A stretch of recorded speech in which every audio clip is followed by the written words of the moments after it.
Salut tout le monde! Aujourd'hui, on va parler collier pour chien. Qu'il s'agisse d'un collier ou d'un harnais, l'utilité d'attacher votre chien est la même, le garder sous contrôle. C'est d'ailleurs inscrit dans la loi. Alors, que choisir, collier ou harnais? Le collier est idéal pour les chiens calmes qui se promènent sans tirer de façon exagérée. Pratique, discret, facile à régler, on peut même y accrocher une médaille. Avec un collier, le propriétaire a davantage le contrôle sur son chien, mais les blessures et l'inconfort sont plus importants pour l'animal. Il peut avoir des difficultés à respirer si le collier est trop serré ou en cas d'à-coups et parfois subir une pression anormale sur sa trachée, ce qui entraîne des douleurs cervicales, une hyperthyroïdie ou des inflammations. Si vous vous décidez pour un collier, il vous faudra éduquer votre chien pour éviter qu'il ne tire trop fort et ne se fasse mal.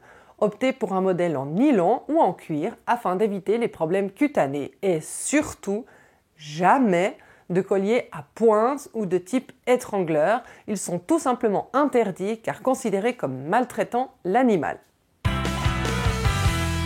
Le port d'un harnais permet de mieux répartir le maintien tout en évitant une pression au niveau du cou.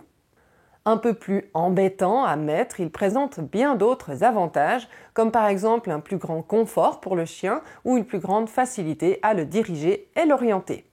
C'est aussi un excellent moyen d'éducation pour marcher au pied, s'asseoir ou apprendre le rappel.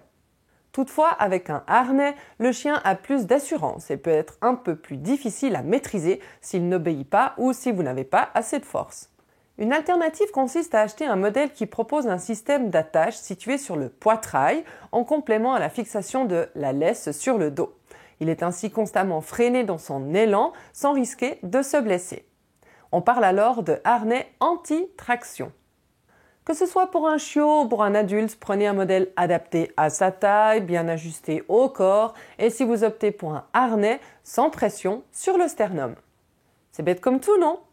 Je vous mets ci-dessous un petit pense-bête pour vous faciliter le choix d'un collier ou d'un harnais. Allez, salut tout le monde!